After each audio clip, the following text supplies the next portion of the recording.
Padahal setiap perbuatan pasti balik ke kita. In ahsantum li anfusikum wa in asatum falaha. Jika kamu berbuat baik, kebaikan itu untuk dirimu.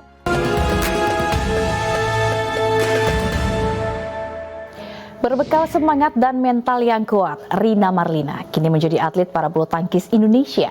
Kegigihannya mengantarkan gadis berusia 29 tahun itu menjadi atlet andalan Indonesia level internasional.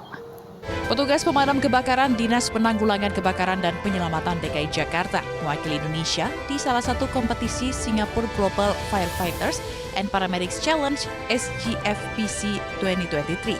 Acara ini digelar oleh Singapore Civil Defense Force SDFC di Singapore Expo Hall 3 Singapura 24 hingga 25 November 2023 lalu. Bismillahirrahmanirrahim. Assalamualaikum warahmatullahi wabarakatuh.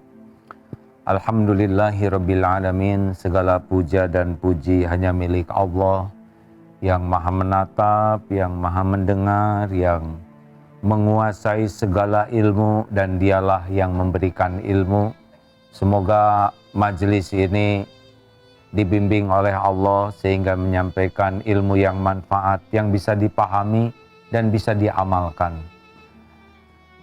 Allahumma sholli ala Sayyidina Muhammadin wa ala alihi wa ashabihi ajma'in.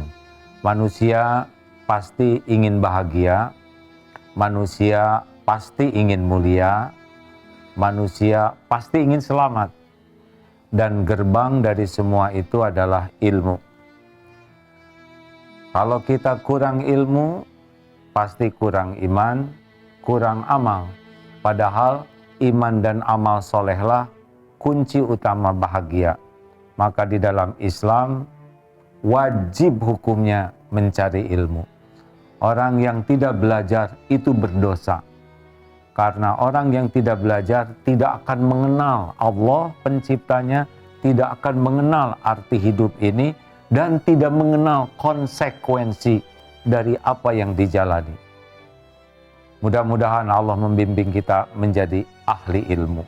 Amin ya rabbal alamin. Lalu ada pertanyaan, kenapa di Indonesia banyak koruptor lulusan perguruan tinggi, bahkan perguruan tinggi ternama, bahkan perguruan tinggi yang terkenal di luar negeri? Tidak jarang ilmunya sangat tinggi, gelarnya panjang dan berenteng, tapi ujungnya jadi mencuri uang rakyat. Dia tidak punya rasa malu mengambil hak-hak orang lain. Mengapa ada orang berilmu seperti ini? Bukankah yang koruptor-koruptor juga orang yang berpendidikan tinggi? Bangunan tinggi kalau fondasinya tidak baik, maka dia akan roboh. Tidak salah belajar ilmu teknologi, ilmu sains, dan berbagai keilmuan lainnya. Tapi ada fondasi yang sangat penting, yaitu ilmu agama. Makanya belajar ilmu apapun harus diawali dengan belajar memahami agama dengan benar.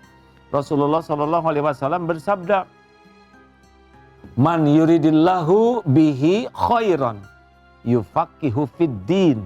Barang siapa yang dikehendaki Allah kebaikan baginya, Allah pahamkan agama. Ini penting sekali. Untuk apa kita belajar agama sebagai fondasi ilmu-ilmu lain yang bisa kita cari? Pertama, dalam belajar agama kita jadi mengenal siapa Tuhan kita, Allah Subhanahu wa Ta'ala. Kalau tidak belajar agama, kita tidak mengenal Allah. Kalau tidak mengenal Allah, pasti tidak mengenal tenang dalam hidup ini.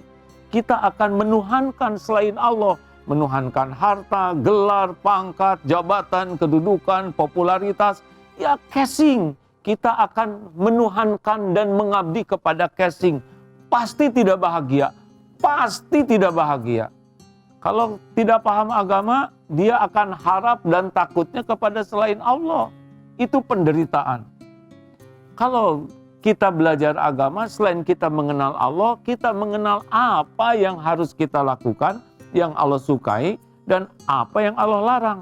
Bahagia itu ada pada amal soleh. Bahagia itu pada apa yang Allah perintahkan. Dan penderitaan itu ada pada yang Allah larang. Kalau kita tidak belajar, kita tidak mengenal. Jadinya ngarang hidup ini, ngarang sekepikirnya, semaunya, dan lebih parah lagi, kita malah meniru orang yang ngarang juga. Oh, ini adalah rugi, karena hidup di dunia cuman sekali, sebentar, dan setiap waktu kita bisa mati. Yang ketiga, kalau kita tidak belajar agama, kita tidak mengenal konsekuensinya. Padahal setiap perbuatan pasti balik ke kita. In ahsantum li anfusikum wa in asatum falaha. Jika kamu berbuat baik, kebaikan itu untuk dirimu. Jika kamu berbuat jahat, buruk, jelek, itu pun pasti menimpamu. Dengan paham agama, kita jadi mengerti konsekuensi. Oleh karena itu, hayo, siapapun yang ingin mulia, sungguhan, yarfa'illahu alladhina amanu minkum walladhina utul ilma darajat, ditinggikan oleh Allah yang beriman dan berilmu beberapa derajat. Apa cirinya orang yang berilmu? Orang yang berilmu itu bukan yang panjang titelnya, tapi ilmu seseorang itu dilihat dari keimanannya. Apa dia makin yakin ke Allah? Apa buktinya orang yang beriman? Akhlaknya, pribadinya jadi makin mulia. Hidupnya menjadi makin indah dan makin banyak manfaatnya bagi sesama. Mudah-mudahan kita lakukan terus-menerus semangat belajar tiap hari ya. Ini 3M-nya, jadi sekarang kita modifikasi. Semangat belajar tiap hari, semangat mengamalkan ilmu dengan ikhlas dan istiqomah. Dan satu lagi, semangat menyebarkan ilmu. Selain menjadi pembelajar, pengamal, dan juga penyebar ilmu. Dan kalau kita mau mencintai, cintailah orang-orang yang berilmu, yang mengamalkan ilmu, yang menyebarkan ilmu. Insya Allah kita akan jadi orang baik dan diberi ilmu yang lainnya. Kalau fondasi iman dan amal solehnya kokoh, kita akan dimuliakan di dunia dan insya Allah pulang juga akan mulia. Selamat jadi pembelajar sejati, pengamal sejati, dan pendakwah sejati yang ikhlas dan istiqomah. Assalamualaikum warahmatullahi wabarakatuh.